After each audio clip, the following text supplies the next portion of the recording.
السلام عليكم ورحمة الله تعالى وبركاته. مرحبا بالجميع وتحية إليكم من جديد. برنامج اليوم هو برنامج مهم موجه خاصة إلى الإخوة والأخوات الفائزين بالقرعة الأمريكية لسنة 2024. إذن هناك نقاط مهمة سوف نتطرق لها في البرنامج، ولا بأس إن استفدتم من البرنامج أن تقوموا بمشاركته مع الأصدقاء والأحبة، هذا كله لكي تعم الفائدة. ولا تنسوا أن تشتركوا في القناة. إلى كل من تأخرت عليهم رسالة الموعد والمقابلة، ونخص بالذكر الإخوة الذين هم فائزون بالقرعة الأمريكية لسنة 2024، ونؤكد على الذين صدرت أرقامهم أو الكاس نمبر الذي يخصهم منذ فترة طويلة، أي منذ أشهر، في النشرات الشهرية، ولا زالوا ينتظرون بدون جدوى، أي بدون التوصل برسالة الموعد والمقابلة.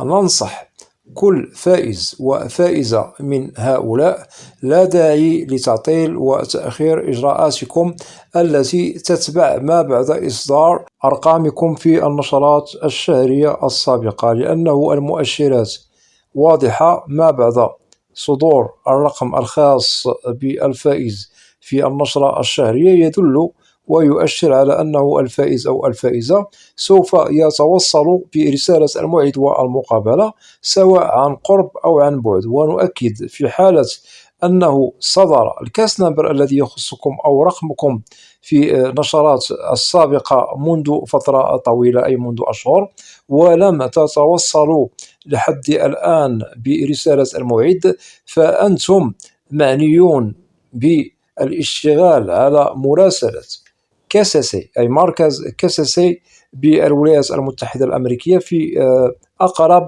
وقت ممكن بدون انتظار الوقت المتبقي، أي أنه لن يتبقى إلا أشهر قليلة محسوبة، وسوف تنتهي إجراءات استقبال المواعيد والمقابلات التي تتعلق بفائزو ديفي 24.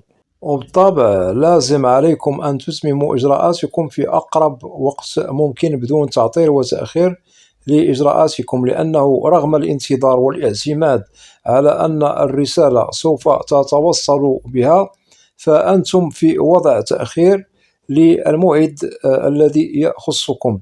ليس كالذين طلع رقمهم مثلا في النشرة الشهرية والتي صدرت قبل أسابيع قليلة. إذن نصيحتي للذين هم أرقامهم أو الكاس نمبر الذي يخصهم صدرت منذ أشهر مضت طويلة في النشرات السابقة، هؤلاء هم من نؤكد عليهم بالاشتغال على مراسلة كاساسي في أقرب وقت ممكن، وهذا مخول لكم بحكم أنه الرقم الذي يخصكم قد صدر منذ أشهر، ولا زلتم لم تتوصلوا بالموعد والمقابلة. وللتأكيد ننصح كل من هو معني بالأمر، سواء فائز أو فائزة، الذين صدرت أرقامهم منذ أشهر طويلة ولا زالوا لم يتوصلوا بالموعد قبل أن تقوموا بالإجراء المتعلق بمراسلة كاساسي، فأنتم ملزم عليكم أولا قبل مراسلة كاساسي أن تقوموا بالدخول إلى موقع النتائج، أي نتائج القرعة التي توصلتم بها سابقا، أي النتائج، لكي تتأكدوا أولا هل رسالة الموعد والمقابلة توصلتم بها في الموقع بنعم أم لا. لأنه هناك إخوة وأخوات أي فائزون وفائزات ممكن أنه رسالة الموعد والمقابلة قد توصل بها منذ مدة عبر الموقع، وللأسف نجد البعض من هؤلاء الفائزين ليس لديهم دراية أو فكرة مؤكدة عن وجوب الدخول للموقع لمعرفة هل توصلوا برسالة الموعد والمقابلة، هل هي موجودة في موقع النتائج التي تعرفنا عليها سابقا بنعم أم لا. لأنه في حالة دخلتم للموقع ممكن أنه تجدوا رسالة الموعد والمقابلة مكان نتيجة الفوز السابقة، وهذا الإجراء نحسبه كإجراء استباقي قبل مراسلة كسسي، لأنه الموقع المتعلق بالفوز سابقا هو الذي سوف يوضح لكم ويؤكد لكم هل ممكن القيام بمراسلة كسسي بنعم أم لا. في حالة وجود رسالة الموعد والمقابلة في الموقع، هنا بالطبع تأتي الإجراءات المهمة ما قبل المقابلة بالسفارة الأمريكية. بالطبع هناك ترجمة للوثائق وأخذ موعد مع الطبيب والاستعداد للموعد بالسفارة الأمريكية. أما في حالة أنه لم تجدوا هذه الرسالة أي رسالة الموعد في الموقع السالف ذكره أي موقع النتائج، ففي هذه الحالة قد تبين لكم بلزوم مراسلة كسسي على الفور. وهذه الرسالة تأتي عبر الإيميل الخاص بمركز كسسي بالولايات المتحدة الأمريكية. وللتأكيد لازم أن تشرحوا وتفصلوا جميع النقاط المهمة التي لديكم فيها التساؤل. وبالطبع التساؤل هو مطروح عن تأخير رسالة الموعد والمقابلة التي لم تتوصلوا بها بعد إصدار رقمكم في النشرة الشهرية منذ أشهر طويلة، ويحق لكم هذا. وللتأكيد لازم إرسال هذه الرسالة إلى كسسي باللغة الإنجليزية كتابة، وتشرح المضمون، وبالطبع تضع جميع معلوماتكم من اسم ورقم فوز إلى غير ذلك من الأمور المهمة التي جعلتكم تقوموا بإرسال هذا الاستفسار. ونؤكد بأنه عندما يتوصل كسسي برسالتكم ممكن أنه سوف يجيبكم على الفور، ممكن يحدد لكم الموعد قبل التوصل برسالة الموعد عبر الموقع السالف ذكره سابقا أي موقع نتائج الفوز. وهذا الإجراء مخول ومسموح الاشتغال عليه فقط للذين تأخرت عليهم رسالة الموعد والمقابلة لأشهر طويلة. هؤلاء هم المعنيون بالاشتغال على هذا الإجراء المهم لكي لا تؤخروا إتمام إجراءاتكم المستقبلية المتعلقة بالموعد والمقابلة.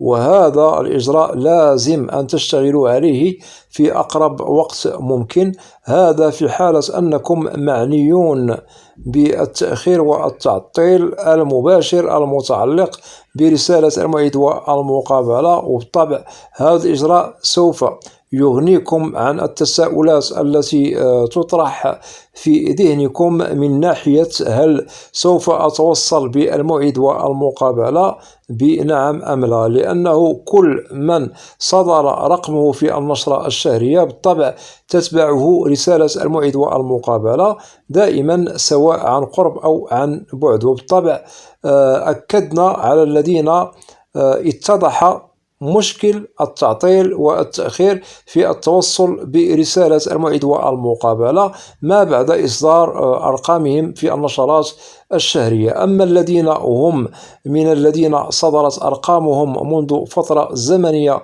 قريبة، فهؤلاء ما عليهم إلا انتظار دورهم للتوصل برسالة الموعد والمقابلة. وننصح دوما الكل بمتابعة النشرات الشهرية، والمتابعة بالطبع هي شهريا ننصح بها. ثم في حالة وجود الرقم الخاص بكم هناك إجراء وهو مهم، الاطلاع على الموقع الذي وضحناه لكم قبل قليل وهو موقع نتيجة الفوز سابقا، لكي تعرفوا هل رسالة الموعد الخاص بكم هي موجودة في الموقع أي في مكان نتيجة الفوز بنعم أم لا.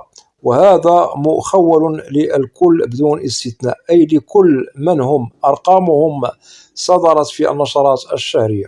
أما الإجراء المتعلق بمراسلة كسسي فهو إجراء استباقي يشتغل عليه بضوابط وبشروط لازم أن تتوفر في المعني برقمه في النشرة.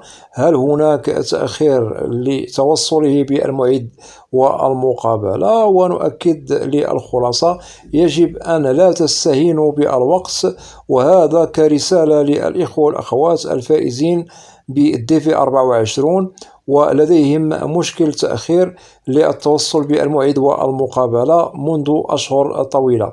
فهؤلاء وضحنا لهم الأشياء المهمة الاستباقية التي لازم أن يشتغلوا عليها في أقرب وقت ممكن بدون ضياع الوقت، لأن الوقت يجري بسرعة ولن يتبقى إلا القليل من الأشهر المحسوبة، ولازم أن لا تقعوا في المحظور وتعطلوا وتؤخروا عليكم فرصة إتمام إجراءاتكم، والتي تشمل التوصل برسالة الموعد والمقابلة وإتمام إجراءات المقابلة بالسفارة الأمريكية في أقرب وقت ممكن بدون تأخير وتعطيل. ونؤكد فحوى الرسالة التي سوف ترسلوها أنتم كمعنيون بالأمر في حالة أنه توفرت فيكم شروط إرسال هذه الرسالة إلى كسسي، وهو أن ترسلوا الرسالة مكتوبة بالإنجليزي. فحوى الرسالة هو أن رسالة الموعد والمقابلة تأخرت علينا رغم أن الرقم صدر منذ أشهر طويلة، وبالطبع وضحنا لكم إن شاء الله خير. كسسي سوف يأخذ رسالتكم بعين الاعتبار وسوف يأتيكم الجواب على الفور، هذا لكي تتمموا إن شاء الله إجراءاتكم في أحسن الظروف والأحوال بدون أنكم تنتظروا الوقت. بالطبع الوقت بدأ يداهم الجميع ولن يتبقى إلا أشهر محسوبة، وأتمنى لكم جميعا التوفيق لإتمام إجراءات الحصول على الفيزا وتحقيق الحلم الأمريكي. وأتمنى من الإخوة والأخوات الذين لا زالوا لم يشتركوا في القناة أدعوكم للاشتراك في القناة وتفعيل زر الجرس ليصل إليكم كل جديد، ولا تنسوا أن تدعمونا دائما بلايك لكي نصل إلى أكبر نسبة من المشاهدة. وبالنسبة القناة محتواها كامل وشامل عن الهجرة والمهاجر إلى الولايات المتحدة الأمريكية بشكل عام وكتعريف. وإذا لديكم أسئلة ممكن طرحها كتعليق عبر القناة، وسوف تجدوا الإجابة عبر البرنامج المعروف في القناة، برنامج أسئلة وأجوبة، لأنني لا أستثني منكم أحدا، وأسألكم الدعاء. وإلى لقاء قريب بإذن الله، والسلام عليكم ورحمة الله تعالى وبركاته.